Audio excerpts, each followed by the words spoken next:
the power of the name, burning our sin and sorrow. Great is the power of the name, burning our sin and sorrow. Helping us live without the fear of what may happen tomorrow. Helping us live without the fear of what may happen tomorrow. Saying the name will bring eternal peace and happiness. Saying the name will bring eternal peace and happiness. Comforting when we need support, it helps in times of distress. Comforting when we need support, it helps in times of distress. Saying the name will give protection, worries and doubts will cease. Saying the name will give protection, worries and doubts will cease. When we call wherever we are, the name will give us peace. When we call wherever we are, the name will give us peace. Rama's name is Father and Mother, it is our dearest friend. Rama's name is Father and Mother, it is our dearest friend. We have no need of any other, on Ram we can depend. We have no need of any other, on Ram we can depend. Rama, Rama, Ram, Rama, Rama, Ram, Rama, Rama, Ram, Sai Rama, Rama, Ram. Rama, Rama, Ram, Rama, Rama, Ram, Rama, Rama, Ram, Sai Rama, Rama, Ram. Rama, Rama, Ram, Rama, Rama, Ram, Rama, Rama, Ram, Sai Rama, Rama, Ram. Rama, Rama, Ram, Rama, Rama, Ram, Rama, Rama, Ram, Sai Rama, Rama, Ram. With a heart that's full of love, repeat the name of Ram. Rama, Rama, Ram, Rama, Rama, Ram, Sai Rama, Rama, Ram. With a heart that's full of love, repeat the name of Ram. Rama, Rama, Ram, Rama, Rama, Ram, Sai Rama, Rama, Ram. Great is the power of the name, burning our sin and sorrow. Great is the power of the name, burning our sin and sorrow. Helping us live without the fear of what may happen tomorrow. Helping us live without the fear of what may happen tomorrow. Saying the name will bring eternal peace and happiness. Saying the name will bring eternal peace and happiness. Comforting when we need support, it helps in times of distress. Comforting when we need support, it helps in times of distress. Saying the name will give protection, worries and doubts will cease. Saying the name will give protection, worries and doubts will cease. When we call wherever we are, the name will give us peace. When we call wherever we are, the name will give us peace. Rama's name is Father and Mother, it is our dearest friend. Rama's name is Father and Mother, it is our dearest friend. We have no need of any other, on Ram we can depend. We have no need of any other, on Ram we can depend. Rama, Rama, Ram,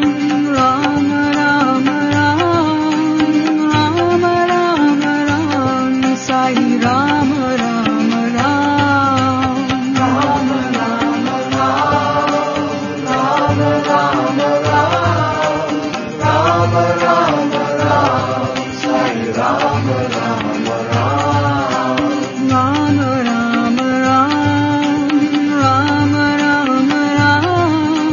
Rama Rama Ram, Sai Rama Rama Ram, Rama Rama Ram, Rama Rama Ram, Rama Rama Ram, Sai Rama Rama Ram. With a heart that's full of love, repeat the name of Ram. Rama Rama Ram, Rama Rama Ram, Sai Rama Rama Ram.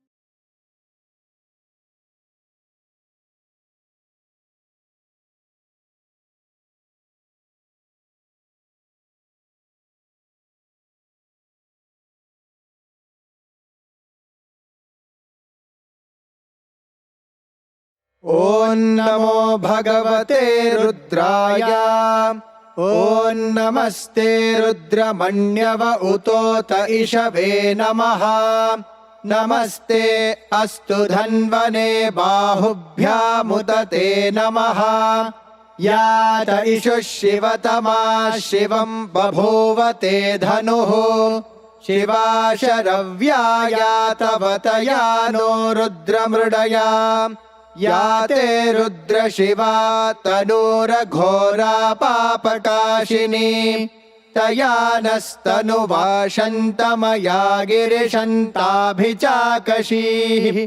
यामिषुं गिरिशन्तहस्ते बिभर्ष्यस्तवे शिवाङ्गिरित्रतां कुरु माहि गुंसेः पुरुषं जगत् शिवेन वचसा त्वा गिरिशाच्छावदामसि यथा नः सर्वमिज्जगदयक्ष्मगुं सुमना असत् अध्यवोचदधिवक्ता प्रथमो दैव्योऽभिषक् अहेगश्च सर्वाञ्जम्भयन्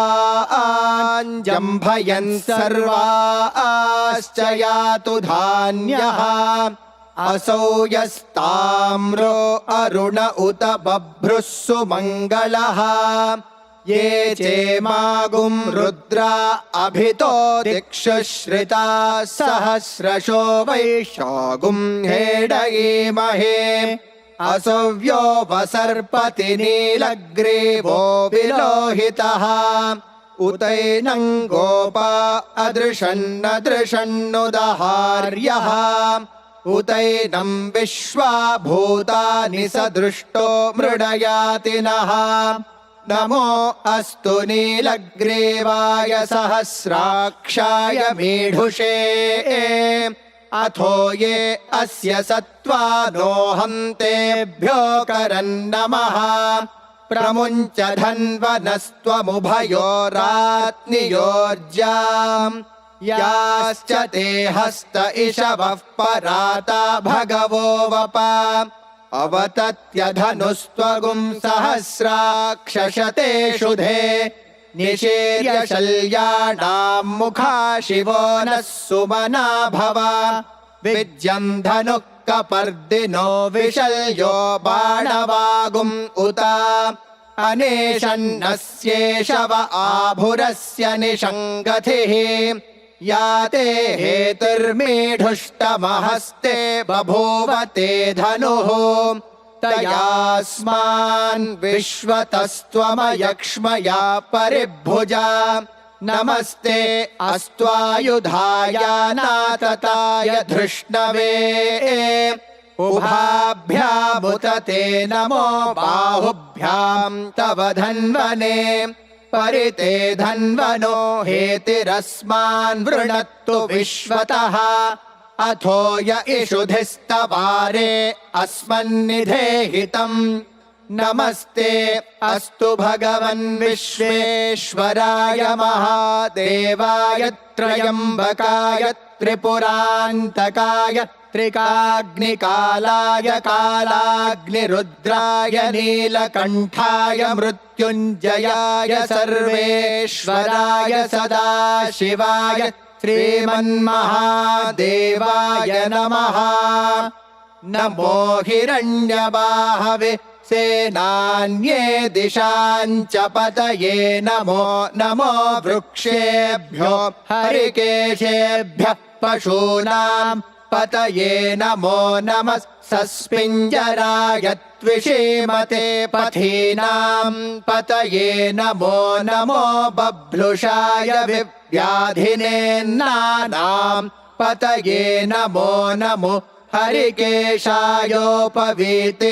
पुष्टानां पतये नमो नमो भवस्य हेत्यै जगतां पतये नमो नमो रुद्राय तताविने क्षेत्राणां पतये नमो नमः सूताय हन्त्याय वनानां पतये नमो नमो रोहिताय स्थपतये वृक्षाणां पतये नमो नमो मन्त्रिणे वाणिजाय कक्षाणां पतये नमो नमो भुवन्तये वारिवस्कृताय औषधीनां पतये नमो नम उच्चैर्घोषाय क्रन्दयते पत्रीणां पतये नमो नमः कृत्स्नवीताय धावते सत्त्वनां पतये नमः। नमः सहमानाय निव्याधिन आव्याधिनीनां पतये नमो नमः ककुभाय निषङ्गिणे स्तेनानां पतये नमो नमो निषङ्गिण इषुधिमते तस्कराणां पतये नमो नमो वञ्चते परिवञ्चते स्तायूनां पतये नमो नमो निचेरवे परिचरायारण्यानां पतये नमो नमः श्रुकाविभ्यो जिघागुंसद्भ्यो मुष्णतां पतये नमो नमोऽसिमद्भ्यो नक्तं चरद्भ्यः प्रकृन्तानां पतये नमो नम उष्णीषिणे गिरिचराय कुलुञ्चानां पतये नमो नम इषुमद्भ्यो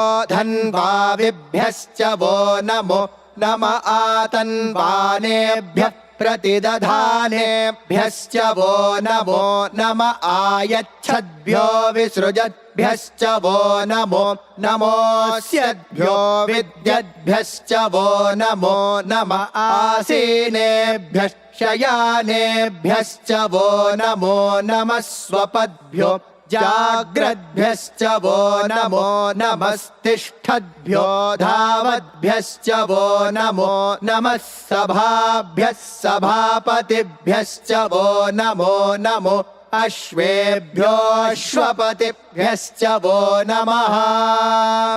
नम आव्याधिनीभ्यो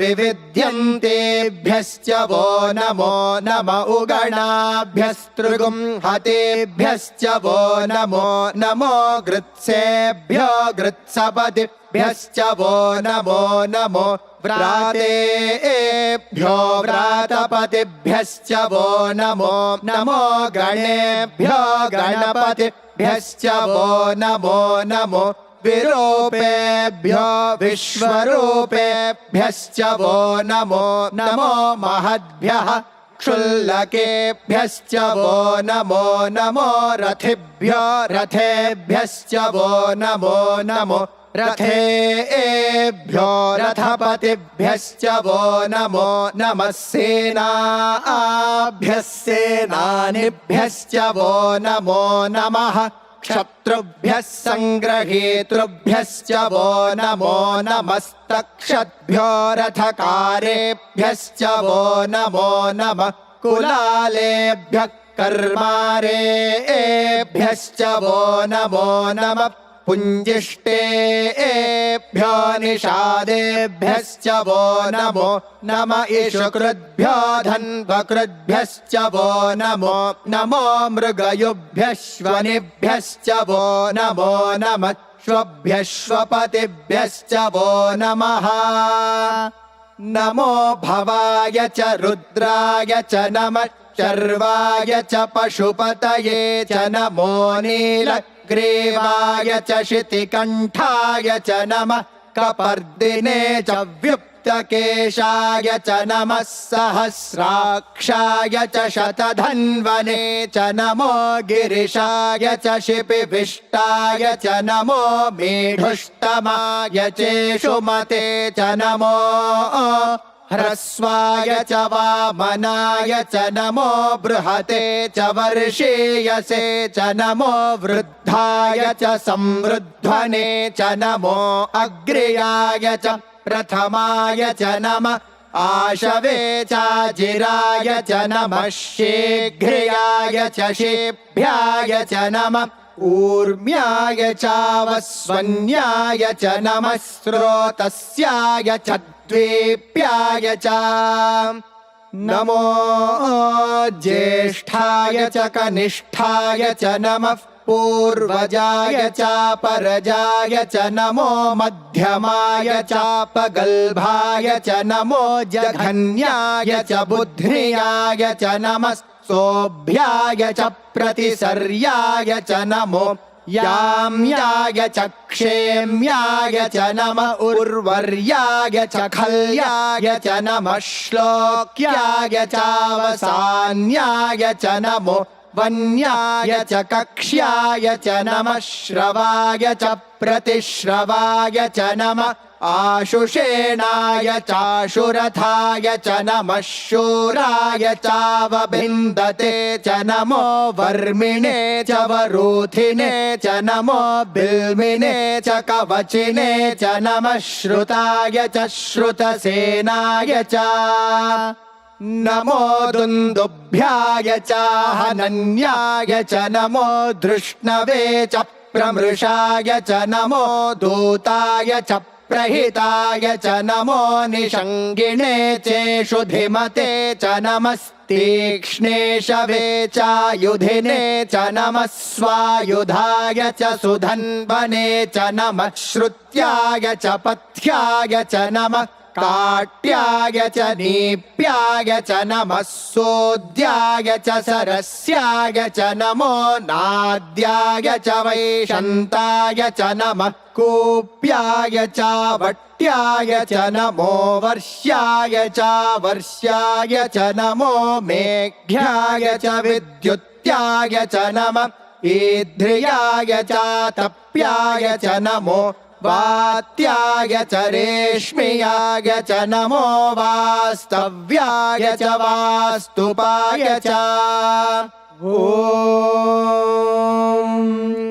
हर हर हर हर ॐ नमः सोमाय च रुद्राय च नमस्ताम्राय च रुणाय च नमः शङ्गाय च पशुपतये च नम उग्राय च भीमाय च नमो अग्रे वधाय च दूरे वधाय च नमो हन्त्रे च हनीयसे च नमो वृक्षेभ्यो हरिकेशेभ्यो नमस्ताराय नमः शम्भवे च मयो भवे च नमः शङ्कराय च मयस्कराय च नमः शिवाय च शिवतराय च नमस्तीर्थ्याय च कूल्याय च नमः पार्याय च वार्याय च नमः प्रतरणाय चोत्तरणाय च नमः आतार्याय च लाद्याय च नमः षष्प्याय च फेन्याय च नमः सिकत्याय च प्रवाह्याय च नम इरण्याय च प्रपथ्याय च नमः किगुंशिलाय च क्षयणाय च नमः कपर्दिने च पुलस्तये च नमो गोष्ठ्याय च गृह्याय च नमस्तल्प्याय च गेह्याय च नमः काट्याय च गह्वरेष्ठाय च नमो हृदयाय च निवेश्याय च नमः पागुंसव्याय च रजस्याय च नमः शुष्क्याय च हरित्याय च नमो लोप्याय चोलप्याय च नमः ऊर्व्याय च सूर्म्याय च नमः पर्ण्याय च पर्णशद्याय च नमोपगुरमाणाय चाभिघ्नते च नमः आखिदते च प्रखिदते च नमो वः किरिकेभ्यो देवानागुं हृदयेभ्यो नमो विक्षीणकेभ्यो नमो विचिन्वत्केभ्यो नम आनिर्हतेभ्यो नम आमीवत्केभ्यः द्रापे अन्धसस्पते दरिद्रन्नीललोहिता येषां पुरुषाणामेषां पशूनां माभेर्मा रोमो येषां किञ्चनाममत् या ते रुद्रशिवा तनो शिवा विश्वाह भेषजी शिवा रुद्रस्य भेषजी तया नो मृडजीवसे इमागुं रुद्राय तवसे कपर्दिने क्षयद्वेराय प्रभरामहे मतिम् यथा नः शमसद्विपदे चतुष्पदे विश्वं पुष्टं ग्रामे अस्मिन्ननातुरम् मृडानो रुद्रोतनो मयस्कृधि क्षयद्वेराय नमसा विधेमते यच्छञ्च योश्च मनुरायजे पिता तदश्याम तव रुद्रः प्रणीतो मानो महान्तमुतमानो अर्भकं मान उक्षन्तमुतमान उक्षितम् मानो वधेः पितरं मोत मातरं प्रियामानस्तनुवो रुद्ररीर्षः मानस्तोकेतनये मान आयुषि मानो गोषु मानो अश्वेषु रीर्षः वीरान् मानो रुद्रभामितो वधेर्हविष्मन्तो नमसा विधेमते आरात्ते गोघ्न उत पूरुषघ्ने क्षयद्वेराय सुम्नमस्मेते अस्तु रक्षा च नो अधि च देव ब्रूह्यधा च नश्चर्म यच्छद्विबर्हाः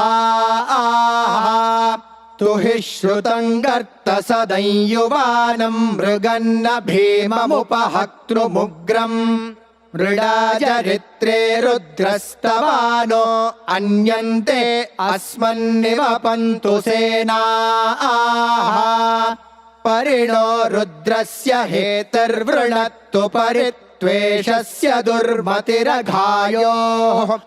अवस्थिरा मघवद्भ्यस्तनुष्वमेध्वस्तोकायतनयाय मृडया मीढुष्टम शिवतम शिवो नः सुमना भवा परमे वृक्ष आयुधन् निधाय कृत्तिं वसान आचर पिनाकं बिभ्रदागहि विकिरित विलोहित नमस्ते अस्तु भगवः यास्ते सहस्रगुं हेतयोऽन्यमस्मन्निवपन्तु ताः सहस्राणि सहस्रधा बाहुवोस्तव हेतयः तासामीशानो भगवः पराचीनामुखाकृधि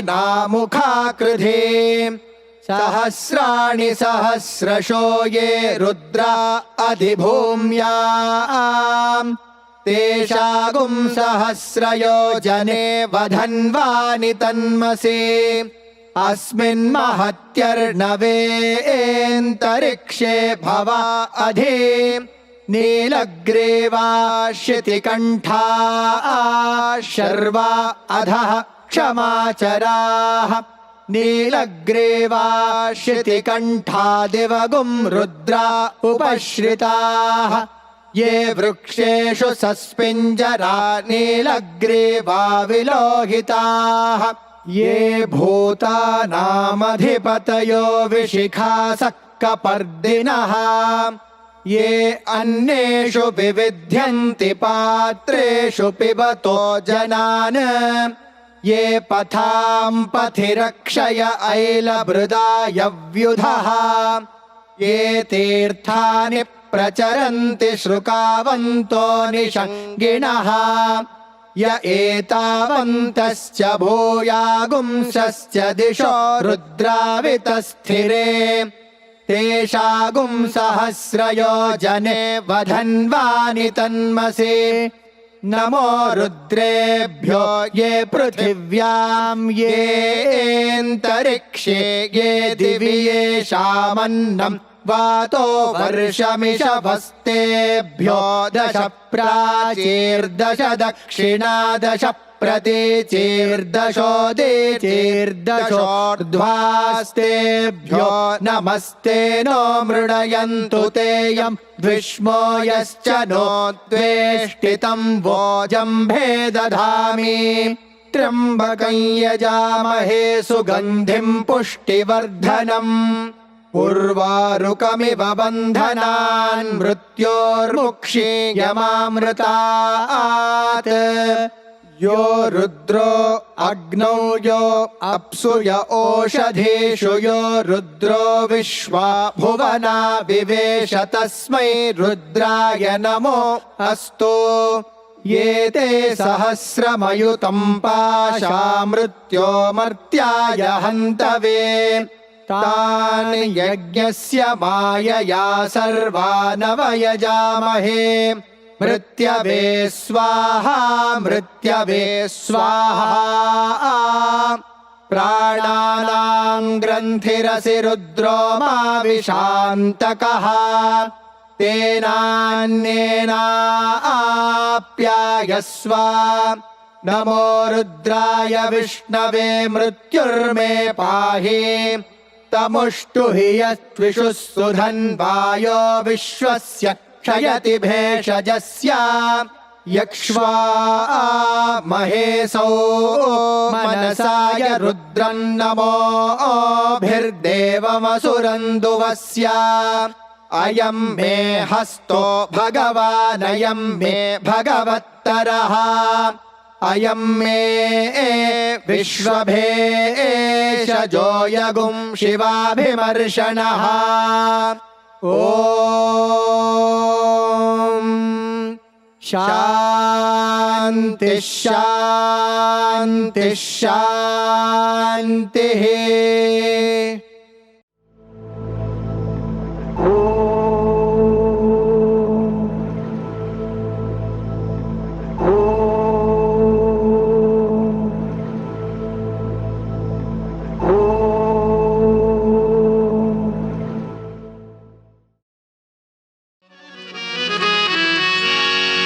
शंभु कुमारा गौरी तनया शंभु कुमारा गौरी तनया शंभु कुमारा गौरी तनया शंभु कुमारा गौरी तनया गजानना सदया जय जय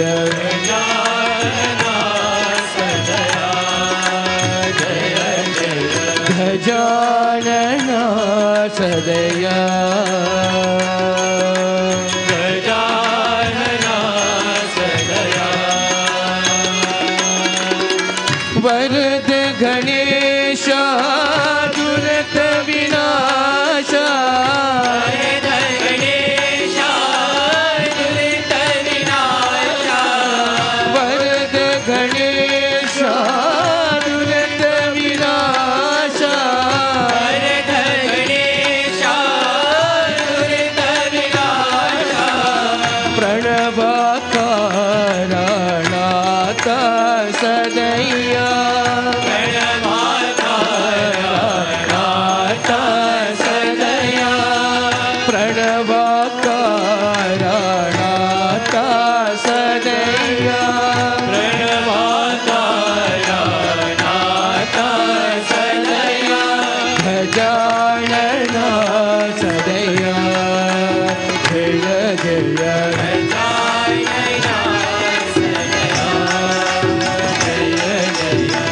गजानना सदया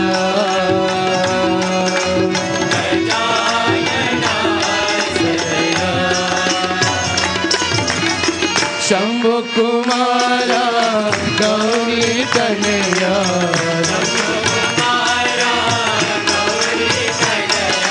गजानना सदया जय जय गजानना सदया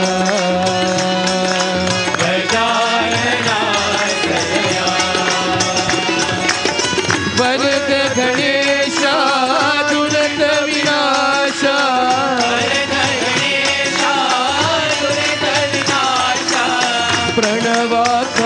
प्रणवाकाराणाता सदया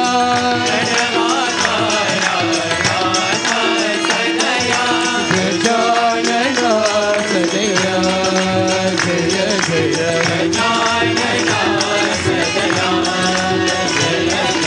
गजानना सदया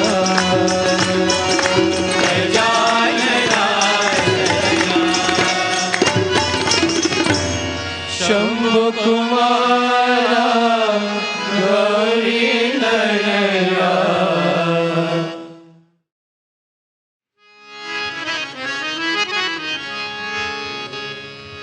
गुरुदेवा प्रिय देवा साई देवा दया मया गुरुदेवा प्रिय देवा साई देवा दयामया गुरुदेवा प्रिय देवा साई देवा दया मया गुरुदेवा प्रिय देवा साई देवा दयामया देवो दे सुंदर शशांक शेखर विभूति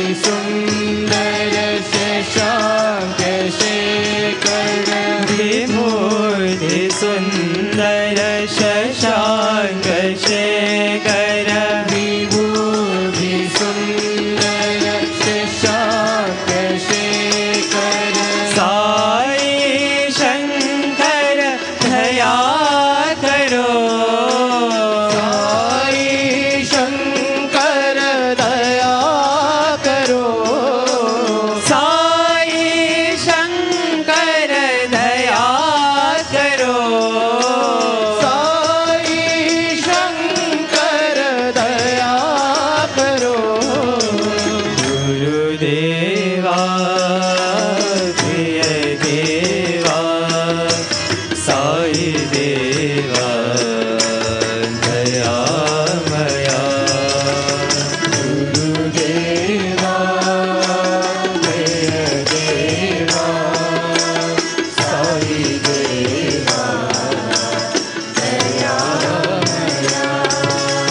गोकुल नंदन साई गोपाला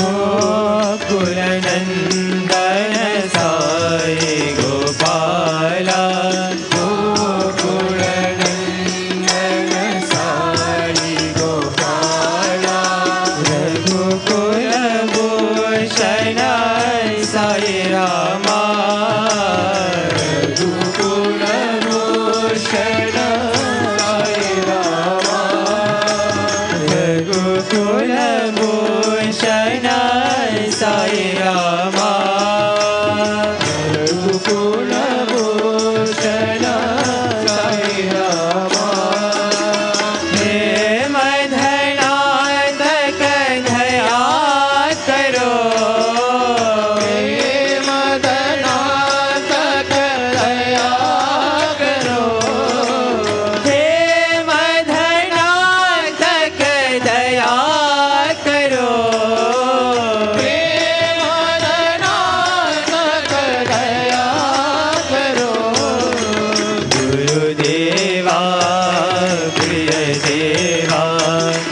साई देवा दयामया गुरुदेवा प्रिय देवा साई देवा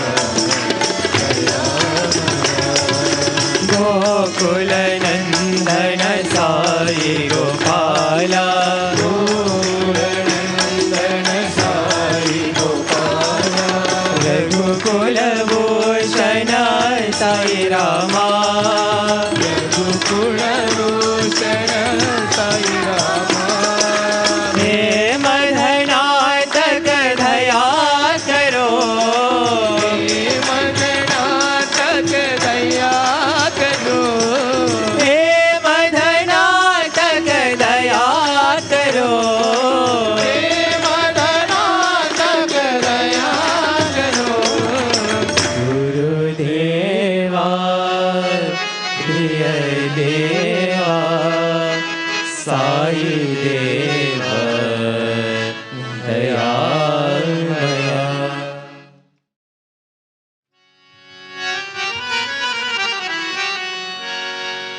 हरि ओम तत्सत् नमः शिवाय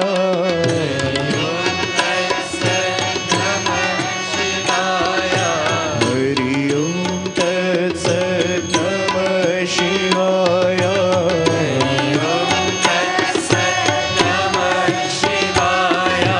साई ओम तत्सत् नमः शिवाय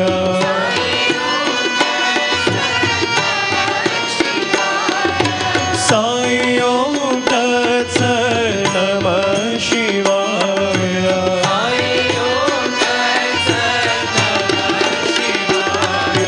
हरि ओम तत्सत् नमः शिवाय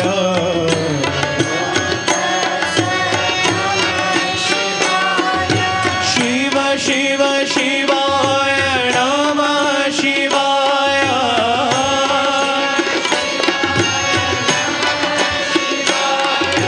शिव शिव शिवाय नमः शिवाय शिव शिवाय नमः शिवाय साई ओम तत्सत् नमः शिवाय साई ओम तत्सत् नमः शिवाय साई ओम तत्सत् नमः शिवाय साई ओम तत्सत् हरि ओम तत्सत् नमः शिवाय हरि ओम तत्सत् नमः शिवाय ओम तत्सत् नमः शिवाय हरि ओम तत्सत् शिवाय शिव शिव शिवाय नमः शिवाय शिव शिव शिवाय नमः शिवाय साई ओम तत्सत् नमः शिवाय साई ओम तत्सत् नमः शिवाय हरि ओम तत्सत् नमः शिवाय हरि ओम तत्सत् नमः शिवाय हरि ओम तत्सत् नमः शिवाय हरि ओम तत्सत् नमः शिवाय साई ओम तत्सत् नमः शिवाय साई ओम तत्सत् नमः शिवाय साई ओम तत्सत् नमः शिवाय साई ओम तत्सत् नमः शिवाय शिव शिव शिवाय नमः शिवाय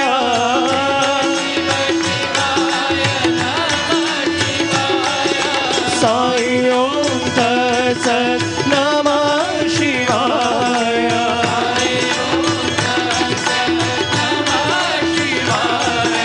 साई ओम तत्सत् नमः शिवाय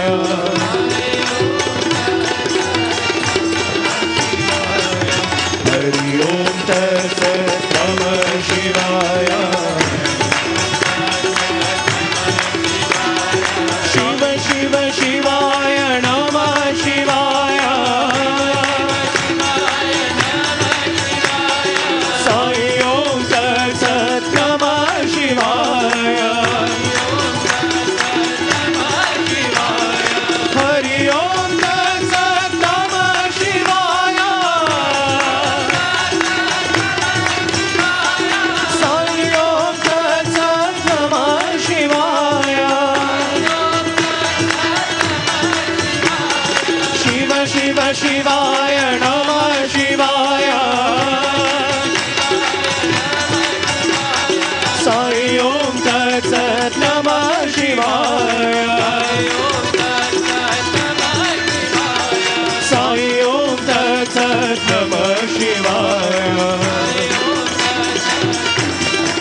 साई ओम तत्सत नमः शिवाय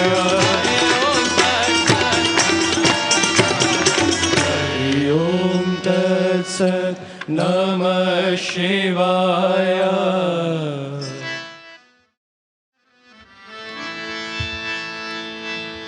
राम श्री रामचंद्र जय जय रामा राम श्री रामचंद्र जय जय रामा राम श्री रामचंद्र जय जय रामा राम श्री रामचंद्र जय जय रामा करुणाभिरामा कमनीय नामा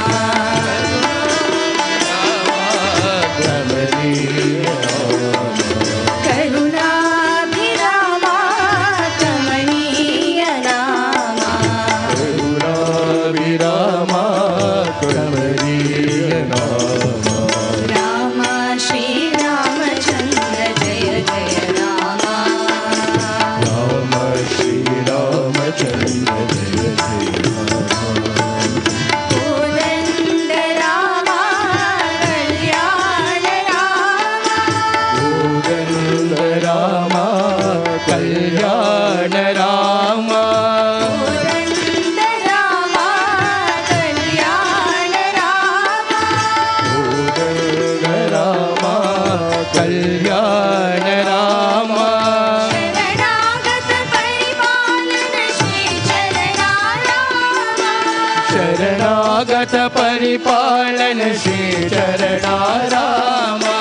शरणागत परिपालन श्री चरणा रामा शरणागत परिपालन शरणागत परिपालन श्री चरणा रामा श्री चरणा रामा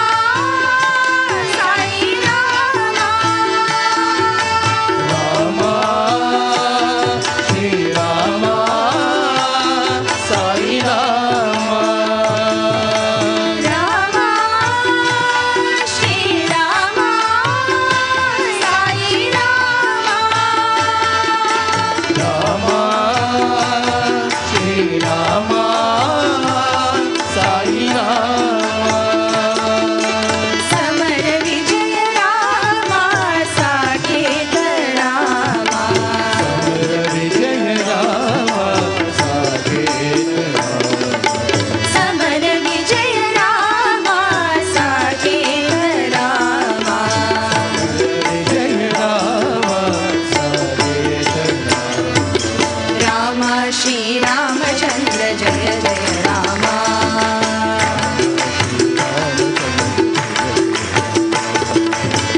करुणाभिरामा कमनीय नामा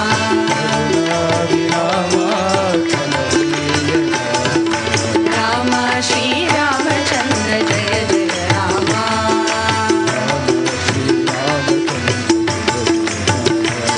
कोदंड रामा कल्याण रामा रामा कल्याण रामा शरणागत परिपालन श्री चरणा रामा शरणागत परिपालन श्री चरणा रामा रामा श्री रामा साई रामा रामा श्री रामा साई रामा समर विजय रामा साकेत रामा विजय रामा साकेत समर विजय रामा साकेत रामा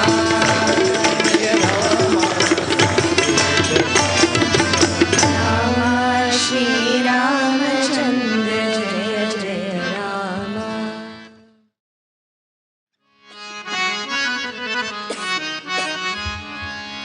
प्रेम से गाओ मंगल नाम प्रेम से गाओ प्रेम से गाओ मंगल नाम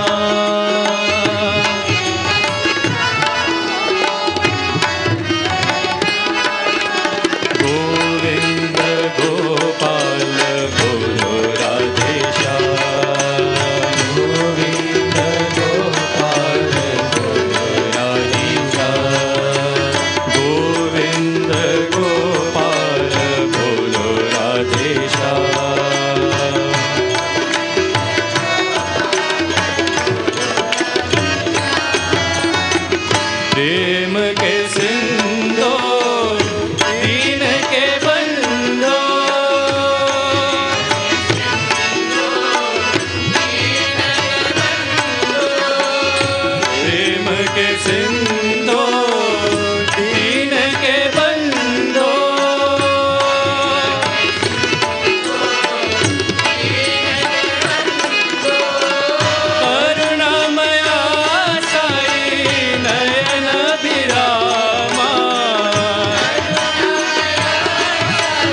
हे गोविंद हे आनंद नंद गोपाला हे गोविंद हे अनंत नंद गोपाला हे गोविंद हे आनंद नंद गोपाला हे गोविंद हे अनंत नंद गोपाला मोहन मुरलीधरा श्याम गोपाला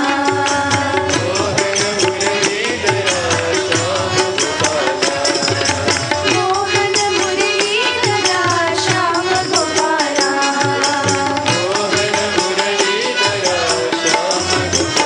हे गोविंद हे आनंद नंद गोपाला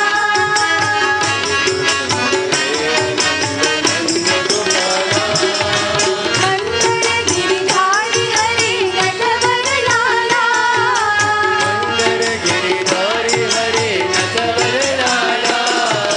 मंगल गिरिधारी हरे नटवर लाला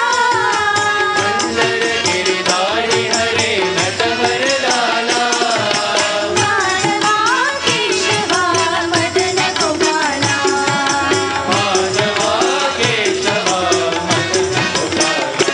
साई माधवा केशवा मदन गोपाला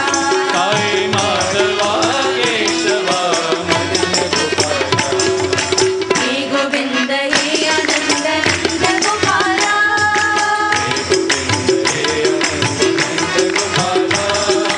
मोहन मुरलीधरा श्याम गोपाला हे गोविंद हे आनंद नंद गोपाला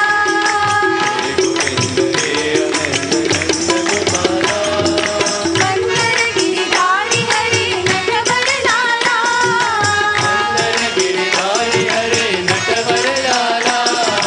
माधवा केशवा मदन गोपाला साई माधवा केशवा मदन गोपाला हे गोविंद हे आनंद नंद गोपाला नमामि साई पद पंकजं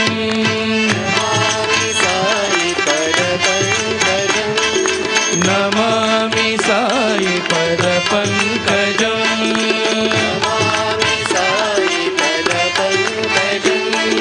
स्मरामि साई नामामृतं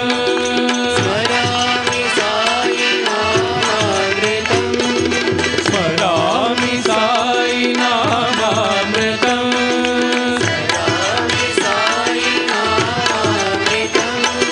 भजामि साई चरणाम्बुजं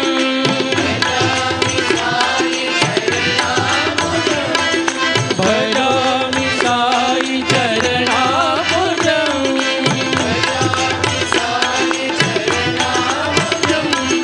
करोमि साई संकीर्तनं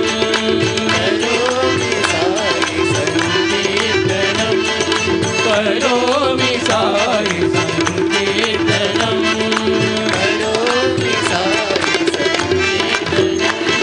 नमामि साई पदपङ्कजं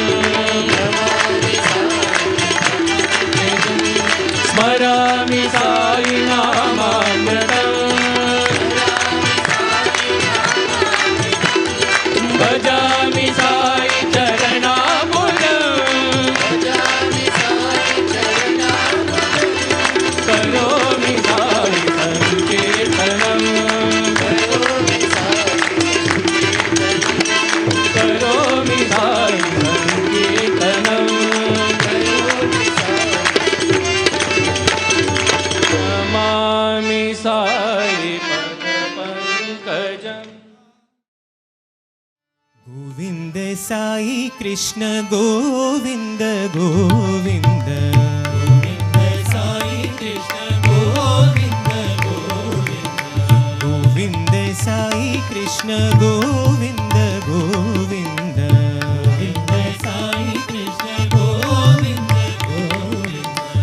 गोपाल साई कृष्ण गोविंद गोविंद गोपाल साई कृष्ण गोविंद गोविंद गोपाल साई कृष्ण गोविंद गोविंद गोपाल साई कृष्ण गोविंद गोविंद गोविंद साई कृष्ण गोविंद गोविंद गोविंद साई कृष्ण गोविंद गोविंद मोहन बाल कृष्ण गोविंद गोविंद मोहन बाल कृष्ण गोविंद गोविंद मोहन बाल कृष्ण गोविंद गोविंद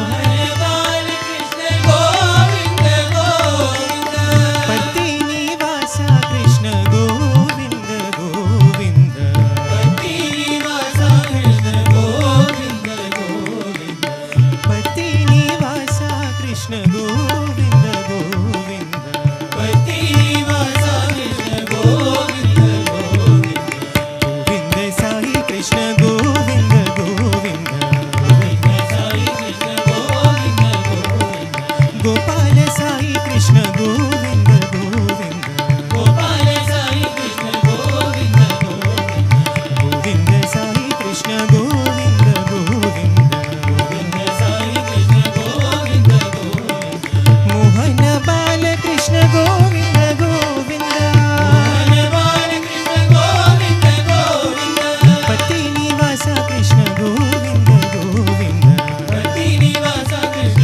गोविंद गोविंद पति निवासा कृष्ण गोविंद गोविंद पति निवासा कृष्ण गोविंद गोविंद गोविंद साई कृष्ण गोविंद गोविंद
Hare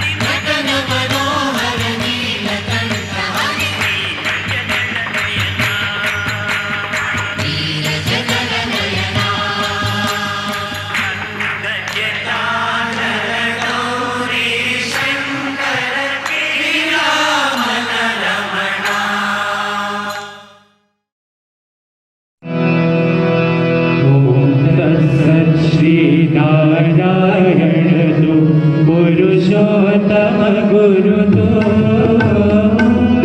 सिद्धबोधतो कंठविनायक सविता पावकतु सविता पावकतु ब्रह्मवस्तु योगशक्तितु यशोपिता प्रभुतो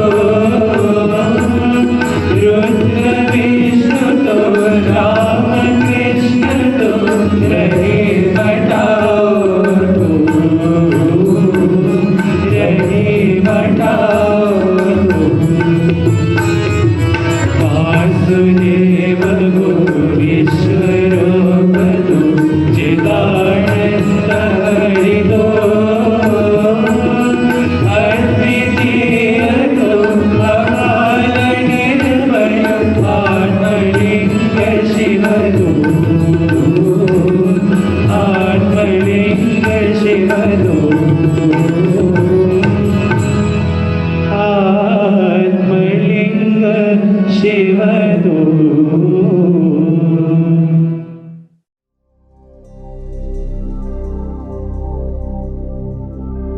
असतो मा सत्यमया तमसो मा ज्योतिर्गमया मृत्यो मा अमृतं गमया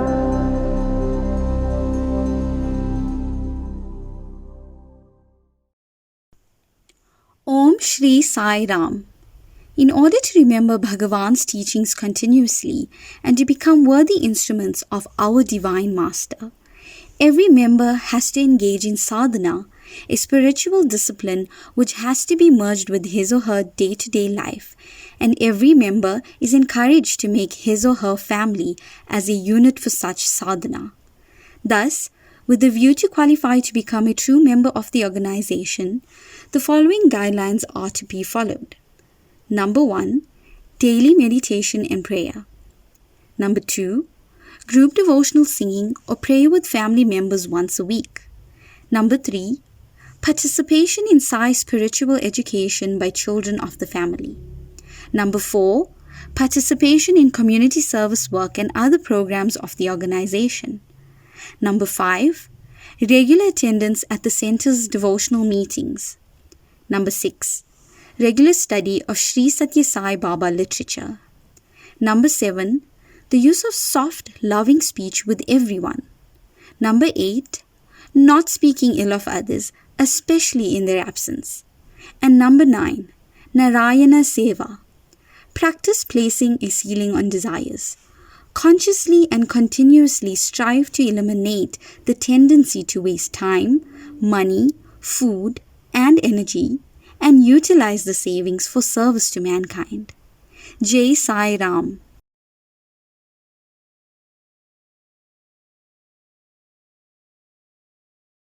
ప్రేమ స్వరూపులారా, ఎంబాడిమెంట్స్ ఆఫ్ డివైన్ లవ్. సేవ ఒక పదునైన కత్తి వంటిది. Service may be compared to a sharp edged knife or sword. ఈ కత్తి యొక్క సంగతి చక్కగా గుర్తించినటువంటి వ్యక్తి యొక్క చేతి అందే ఉండినప్పుడు ఇది గొప్ప ఉపకారము గావిస్తుంది. Only when such a powerful sharp instrument is in the hands of people who know how to use it, it would be immensely useful. కానీ కత్తి యొక్క స్థితిగతులు గుర్తించినటువంటి వాని చేతిలో ఇది గొప్ప అపకారంనే చేస్తుంది. On the other hand, if it is in the hands of a person who does not know how to use it, then it will do a lot of harm. కత్తిని ఏ విధంగా ఉపయోగించుకోవాలి? How should one make use of the sword? ఎట్టి కార్యములను దీని వినియోగ పెట్టుకోవాలి. In what types of work should he use this? దీనిని ఏ రీతిగా పట్టుకోవాలి అనేటువంటి ఒక విషయాన్ని మొట్టమొదట గుర్తించాలి. In the very first instance, he has to recognize all these things along with how to hold such a powerful knife or sword. కర్మ కూడాను అంతియే. The same thing is true of even action. ఈ కర్మను మనం ఏ విధంగా ఉపయోగపెట్టాలి? How should we make use of our own power to act? ఏ సమయ సందర్భములందు దీనిని సద్వినియోగం చేయాలి? In what circumstances and situation should we use it to justify and sanctify the action? దీని యొక్క మంచి చెడ్డలు ఏమిటి అని చక్కగా గుర్తించినటువంటి వారే ఈ కర్మకాండలో కాలు పెట్టాలి. What are the advantages and disadvantages and merits and demerits of action? Only such people should undertake action. కర్మతత్వాన్ని గుర్తించలేనటువంటి వ్యక్తులు ఇట్టి కర్మకాండ యందు ప్రవేశపడి స్వార్థరహితమైనటువంటి సేవలకు దూరమై పూర్తి స్వార్థము స్వప్రయోజనములందే తమ కాలమును అంకితం గావించడం చేతనే సేవ యొక్క విలువ సన్నగిల్లిపోయింది. People who do not know the secret of work enter into work and undertake work, and therefore the sanctity of action and work is spoiled. కనుకనే సేవకు ప్రప్రథమంలో దానికి తగినటువంటి గుణములు మన యందు ఉన్నవా లేదా అనేటువంటి ఆత్మ విచారణ జరపాలి. It is in this context we must make a self-enquiry to find out whether we have all the requisites and qualifications to undertake service activity. దీనికి ప్రధానమైనటువంటి గుణములు దయ, వినయము, త్యాగము. The important qualifications which one should have for undertaking service activities: compassion, humility and courage. ఇట్టి గుణములు ఉండినటువంటి వ్యక్తి మాత్రమే సేవ యందు పాల్గొని స్వార్థరహితమైనటువంటి యొక్క సేవను సలిపి జగత్తుకు ఆదర్శవంతమైనటువంటి మార్గాన్ని అందించగలడు. Only those people who have these qualities and qualifications can undertake service activity and hold themselves and their actions as an example for the world. అహంకారము చేత, ఆడంబరముల చేత, అభిమానము చేత ఇందులో ప్రవేశించినటువంటి వ్యక్తి ఏమాత్రము కూడాను సేవను చేయలేడు. A person who is given to egoistic feelings and ostentatious behavior and attachment can never undertake service activity and perform it well. అహంకారము చేత మానవత్వాన్ని విస్మరిస్తాడు మానవుడు. Man gives up his very human nature itself on account of egoism. అభిమానము చేత పశుత్వాన్ని పొందుతాడు. On account of attachment, he develops animal feelings and animal qualities in him. ఆడంబరము చేత కేవలము ఒక విధమైనటువంటి కృత్రిమమైనటువంటి ఒక జీవితంగా గడుపుతాడు. On account of showy nature and ostentatious behavior, he becomes artificial in his actions. కనుక ఆడంబరం ఉండినంత కాలము, అహంకారంలో మానవుని యందు చేరినంత కాలం కూడాను వీనికి ఆత్మవిశ్వాసము లభించదు.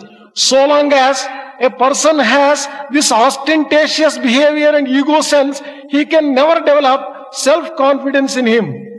ఆత్మవిశ్వాసము లేనటువంటి వానికి అన్నియు సందేహములే. For a person who does not have self-confidence, every step he is faced with a doubt. ఇలాంటి సంశయములు కలిగినటువంటి వాడు తనను తానే నమ్మలేడు. A person who is given to such doubts can never have faith in himself. తనను తాను నమ్మనటువంటి వ్యక్తి ఇతరులు ఏ రీతిగా నమ్మగలడు? A person who does not believe himself, how can he have trust in others? తనను నమ్మక ఇతరులు నమ్మలేనటువంటి వ్యక్తి ఈ సమాజంలో సేవను ఏ రీతిగా సాగించగలడు? A person who has neither faith in himself nor belief and trust in others, how can he undertake service activity in the కనుక society? మొట్టమొదట సేవలో పాల్గొనుటకు ఉత్సాహపడేటువంటి వ్యక్తులు అహంకారాన్ని నిర్మూలన చేయాలి.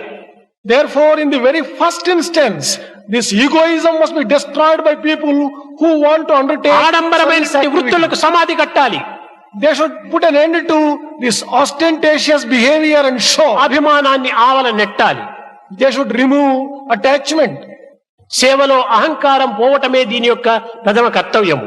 The very first instance, he has to remove ego sense when undertaking service activity. అహంకారం పోయినప్పుడే వినయం ప్రాప్తిస్తుంది. Only when one gives up egotism, one can develop humility. వినయవంతుడే సమాజ సేవలో పాల్గొనుటకు అధికారి అవుతాడు. Only a person who has humility has the authority to undertake social work.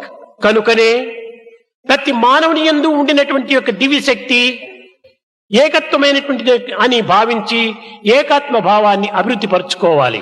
One has to recognize the fact that in every human being the same divinity is existing, and with that unifying sense he can undertake activity. ఏకాత్మ భావన లేనంత వరకు కూడాను మానవుడు ఈ సేవకు అధికారి కాలేడు. So long as he doesn't recognize the same underlying divinity existing in everyone, he would never be able to have the authority to undertake సేవకుడు social work. కాక నాయకుడు కాలేడు. Without becoming a servant, he can never become a good leader. సేవ అనేటువంటి పదము రెండు అక్షరములు అయినప్పటికీ అందులో మహత్తరమైనటువంటి అఖండమైనటువంటి అనంతమైనటువంటి అర్థం కూడి ఉంటున్నది. The word service consists of two syllables, say and wa, but it is pregnant with meaning. తనను తాను మరచి దైవత్వం యొక్క చింతను హృదయమునందు ప్రతిష్ఠింపజేసుకొని సర్వాత్మ భావం చేత సలిపినటువంటి క్రియలకే సేవ అని సార్థకం. Only such actions which are performed, forgetting oneself entirely, recognizing the divinity existing everywhere and in everyone, such actions alone can be called service. ఎవరికో పరులకు సేవ చేస్తున్నారనేటువంటి భావము మనలో ఏమాత్రము ఉండరాదు. We should never have the feeling that we are serving someone else, some other. సర్వకర్మ భగవత్ ప్రీత్యార్థమనేటువంటి యొక్క భావము చేత త్యాగము చేత సేవలు సల్పాలి. With a feeling that everything is offered as an offering at the lotus feet, one has to undertake service activity. నిరాడంబరమైనటువంటి నిస్వార్థమైనటువంటి యొక్క భావం చేత మనము క్రియల్లో పాల్గొనాలి. We have to undertake and enter into activity with total simplicity and selflessness. Silent, unselfish work. It is silence, unselfish work which will have to be undertaken. ఇది మనం ఆచరించి వారికి ప్రబోధించాలి కానీ ఆచరించకుండా మైకుల ముందు కూర్చొని ఇష్టం వచ్చినట్టు మాట్లాడితే ఇది ఏనాటికి మన విజయాన్ని సాధించలేము. We have to practice and then undertake telling and preaching others. Then only we can achieve success. Otherwise we can never achieve success. ఆచరణ చేత చాలా సులభంగా లోకాన్నే మార్చవచ్చు. By proper practice we can bring about any transformation in the world. కేవలం ఆడంబరమైనటువంటి యొక్క మాటల చేత తాత్కాలికమైన తృప్తి కలగవచ్చు. By mere showy words of verbose in their nature, you may be able to have some temporary satisfaction. కానీ క్రమక్రమేణా ఇది పతనమునకు మార్గం అవుతుంది. But gradually such trends are going to lead to ruin. భవిష్యత్తును లక్ష్యంలో ఉంచుకోవాలి. We have to remember the future. మనం చేసేటువంటి ప్రతి చిన్న కార్యం కూడా తాత్కాలికమైనటువంటి తృప్తితో మనం జీవితాన్ని వ్యర్థం చేయకూడదు. Whatever small activity we undertake, we should not rest satisfied by mere small useless satisfaction. ఈనాటి తాత్కాలికమైనటువంటి సేవలన్నీ కూడాను కేవలం దీపావళి పండుగ రోజు చిచ్చుబుడ్లని ఉంటాయి చూడండి, బుస్సను పైకి పోవటం తస్సను దిగిపోవటం. ఈ విధమైనటువంటి యొక్క సేవల్లో మనం ఏనాటికి కూడాను ఫలితాన్ని సాధించలేము. The service activity undertaken today may be compared to certain types of crackers which are so temporary, which are burnt of course during Deepavali season, very temporary in nature. మనం ఈనాడు నంబర్స్ వేసుకుంటున్నాం, అంతా క్వాంటిటీ 20,000, 30,000, 40,000, 5,000, 6,000 గ్రామాల సేవ చేస్తున్నామని ఈ క్వాంటిటీని మనం చూడకూడదు. Today we are satisfying ourselves only with numbers, counting 5,000, 6,000, 20,000 and 30,000. Quantity should not give us the satisfaction. ఈ స్టాటిస్టిక్స్ అంతా కూడా మూల పెట్టాలి. We should put aside all these statistics. ఇన్ని గ్రామములు అన్ని గ్రామములు అనేటువంటి ఒక నంబరే మనం మర్చిపోవాలి. We should forget the number of villages, this number or that. ఎంత చేతనైతే ఎంత శక్తి ఉంటే అన్ని గ్రామాలకు మనం చేస్తూ పోవాలి. To the extent that we are capable of, wholeheartedly we should undertake the work in villages which is according to our own కానీ capacity. ఇంతకాలం కూడాను సేవలు జరుగుతూనే ఉన్నాయి, అది సంతోషించవలసినటువంటి విషయమే. Service activity has been going on in the villages so far. Well, that we must be happy about it in a way. కానీ దానితో అంత తృప్తి కలగటం లేదు. But that is not going to give us that amount of satisfaction. మనం కేవలం correspondence కోర్సును మాత్రమే అనుభవిస్తున్నాము. We are only feeling happy by the correspondence. మేము ఇన్ని గ్రామాలు చేశాము, ఇక్కడి నుంచి కరస్పాండెన్స్, మేము ఇన్ని గ్రామాలు చేయాలని అక్కడి నుంచి కరస్పాండెన్స్. ఈ కరస్పాండెన్స్ కట్టి పెట్టాలి. We are satisfying ourselves by mere correspondence two ways from the center to the villages and the villages to the center. This మన దోషాలను మనం గుర్తించాలి. we have to recognize real service. మొట్టమొదట సాయి సంస్థల లోపల ఈ ఆడంబరాన్ని కట్టిపెట్టాలి. In the very first instance, in Satya Sai organizations, we should put an end to the verbose, highly egoistic. మాట్లాడేటువంటి వాడు పని చేయడు. A person who talks much doesn't work. పని చేసేటువంటి వాడు మాట్లాడు. A person who works doesn't talk. కనుక ఎవరు మాట్లాడుతున్నారో వాళ్ళు పని చేయని వాళ్ళే. Therefore, people who indulge in talking are not doing any work. ఫలితం కోసం సేవ చేసేటువంటి వాడు పనివాడు అవుతాడు కానీ యజమానుడు కాదు. A person who tries to satisfy others and works may be compared to a servant, but he is not the master. కనుక ఏ ఫలాన్ని కూడాను మనం ఆశించకుండా పనిలో ప్రవేశపెట్టాలి. We should undertake work without expecting any fruits thereof. కనుక మనం ఫలితాన్ని ఆశించకుండా నిస్వార్థమైనటువంటి భావం చేత నిరహంకారమైనటువంటి ఒక తత్వం చేత మనం సేవల్లో పాల్గొనాలి. We should undertake service activity without expecting any fruits thereof, with a selfless attitude and approach. ఇప్పుడు ఒక చిన్న ఉదాహరణ, one small example. మనము సేవకులం, we are servants. ఈ భావాన్ని మాత్రం మనవరాదు. We should never forget this. ప్రతి మానవుడు కూడాను సేవకుడే. Every human being is a servant. ప్రభువుకు ఒక సర్వెంట్ అని ఉంటాడు. For master there would be one servant. ఒక రాజుకు ఒక రైతు ఉంటాడు. For a king also there will ఒక be a గురువుకు శిష్యుడు ఉంటాడు. For a preceptor there will be a disciple. బిడ్డకు తల్లిదండ్రులు ఉంటారు. For parents there will be children. వీరు ఎవరు ఉంటే బిడ్డ సేవ చేసేటువంటి తల్లిదండ్రులు, తల్లిదండ్రులు సేవ చేసేటువంటి బిడ్డ. If you take parents and children, parents perform service to the children, children perform service to the parents. గురువు సేవ చేసేటువంటి వాడు శిష్యుడు, శిష్యుని సేవ చేసేవాడు గురువు. It is Guru, he is a true Guru who serves the Shishya. It is a true లేకపోతే Shishya. గురువు అనేటువంటి సార్థక నామమే ఉండదు. Without a Shishya or a disciple, there is no need for a Guru at all. కనుక శిష్యుడే లేకపోతే గురువుకు లేదు, గురువు లేకపోతే శిష్యుడే ఉండడు. Without a preceptor, there is no disciple. Without a disciple, there is no preceptor or teacher. తండ్రి లేకపోతే కొడుకు లేడు, కొడుకు లేకపోతే తండ్రి కాడు. Without father, there cannot be a son. Without son, there is no use ఈ having a విధంగా father. విచారం చేస్తే అందరూ కూడాను సేవకులే, ఒకరికొకరు సేవకులు. If you try to understand in this context and in this way, everyone is a కనుక servant. జగత్తంతయుకును సేవక భావములోనే నిండి ఉంటున్నది. The entire world is filled with the feeling of service. ఈ భావాన్ని మనం హృదయంలో మొట్టమొదట భద్రం చేసుకోవాలి. This particular feeling of service must be firmly established. పరోపకారార్థం ఇదం శరీరం, శరీరం రావటము పరోపకారం కోసమని. This body has been given to us for the sake of serving others. ఈ విధమైనటువంటి సేవ ఎందే మన జీవితాన్ని సార్థకంగా గావించుకోవాలి. We have to sanctify our lives in this kind of service. ఈ సేవాభావం చేతనే మానవుడు ఉన్నతోన్నత స్థితిని అందుకుంటాడు. With a feeling of service alone, man can attain the highest. కనుక మనము నిజముగా ఫలితాన్ని ఆశించి సేవ చేయరాదు. Therefore, we should never undertake service activity expecting the fruits thereof. ఈ ఫలితమును ఏనాడు మనము త్యాగం చేస్తామో ఆనాడే మనలో సేవాభావం అభివృద్ధి ఉంటుంది. Only when we sacrifice the fruits of action do we develop the service sense properly. ఈ సేవ అనేటువంటిది కేవలం ఎవరికో చేస్తున్నామనేటువంటి ఒక పిచ్చి భావాన్ని మీ నుంచి దూరం చేసుకోవాలి.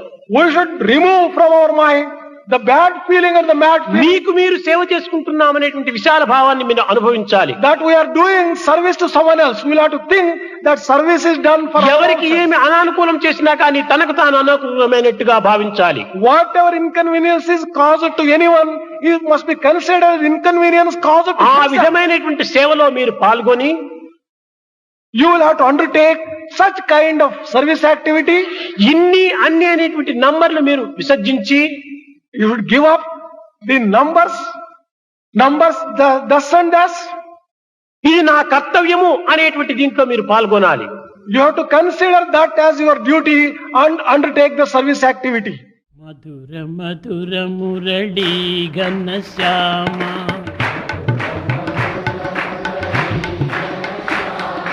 మధుర మధుర మురళీ ఘనశ్యామ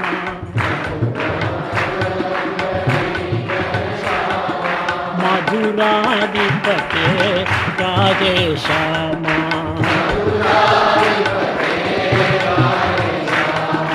सूरदास प्रभु हे गिरिधारी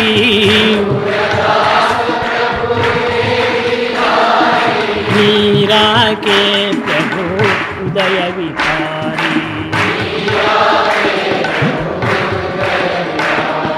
मीरा के प्रभु उदय विहारी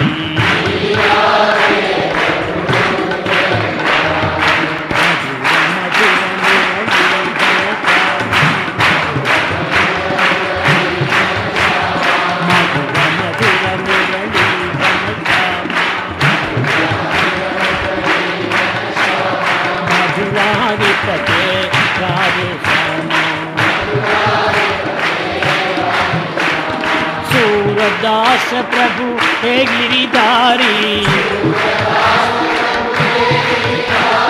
सूरदास प्रभु हे गिरिधारी मीरा के प्रभु उदय विहारी माई मीरा के प्रभु उदय विहारी मधुर मधुर मुरली घनश्याम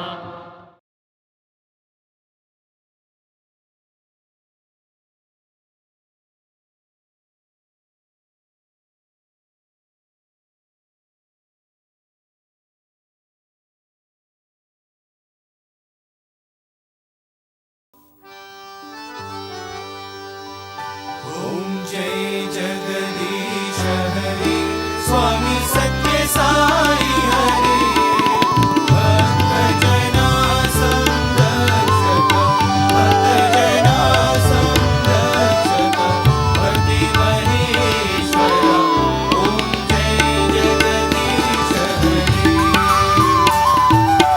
शिवदना श्रीकरा सर्वा प्राणपति स्वामी सर्वा प्राणपति आश्रित कल्पलतिका आश्रित कल्पलतिका अपरभार्गव ओम जय जगदीश हरि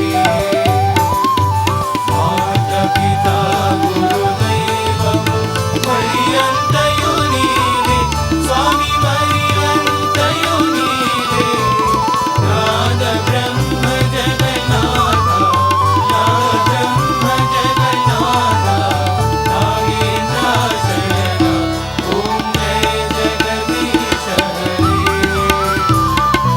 ओंकार रूप शिव साई महादेवा सत्य साई महादेवा मंगल आरती अंदुको मंगल आरती अंदुको मंगल गिरिधारी ओम जय जगदीश हरि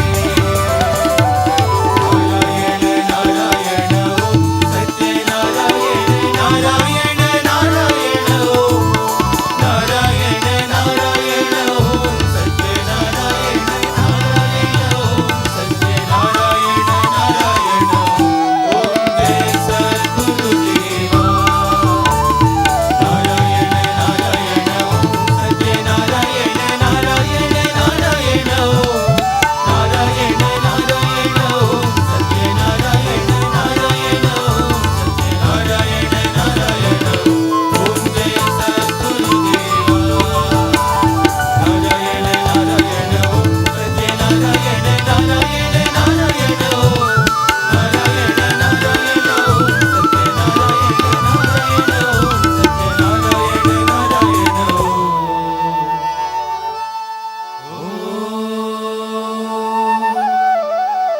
जय सद्गुरुदेवा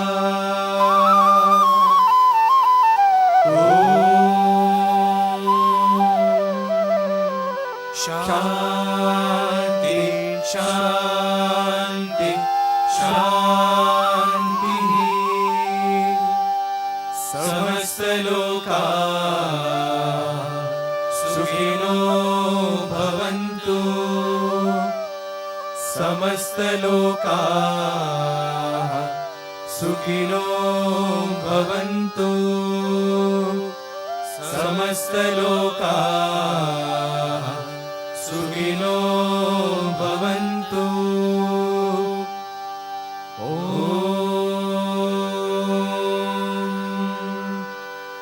शान्ति शान्ति शान्तिः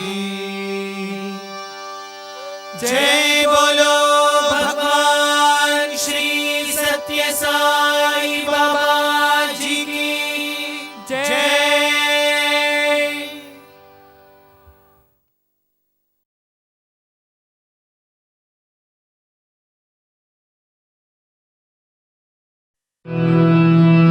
परमं पवित्रं बाबा विभूतिं परमं विचित्रं लीला विभूतिं परमार्थमिष्टार्थं मोक्षप्रदानं बाबा विभूतिं हृदयाश्रयामि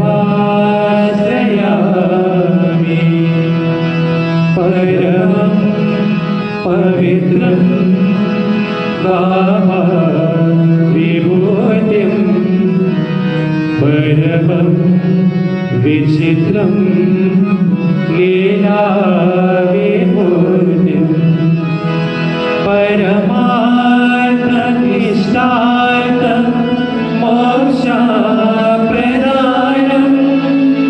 बाबा विभूतिं हृदयाश्रयामि परमं पवित्रं बाबा विभूतिं परमं विचित्रं लीला विभूतिं परमार्थमिष्टार्थं मोक्षप्रदानं बाबा विभूतिं हृदयाश्रयामि।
ॐ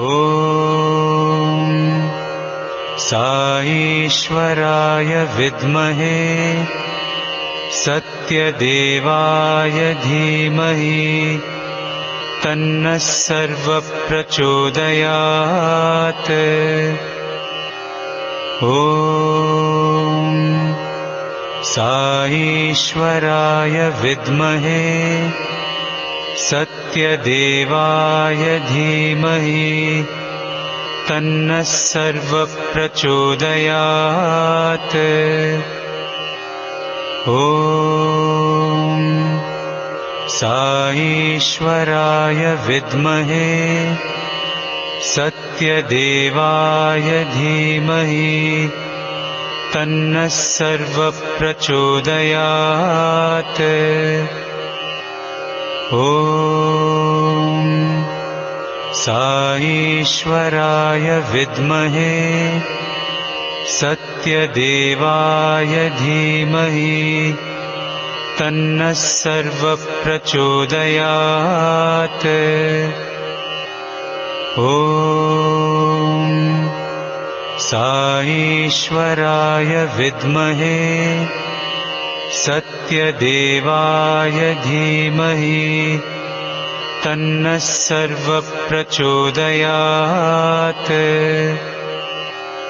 ॐ साईश्वराय विद्महे सत्यदेवाय धीमहि तन्नः सर्वप्रचोदयात्। ॐ साईश्वराय विद्महे सत्यदेवाय धीमहि तन्नः सर्वप्रचोदयात्। ॐ साईश्वराय विद्महे सत्यदेवाय धीमहि तन्नः सर्वप्रचोदयात्। ॐ साईश्वराय विद्महे सत्यदेवाय धीमहि तन्नः सर्वप्रचोदयात्।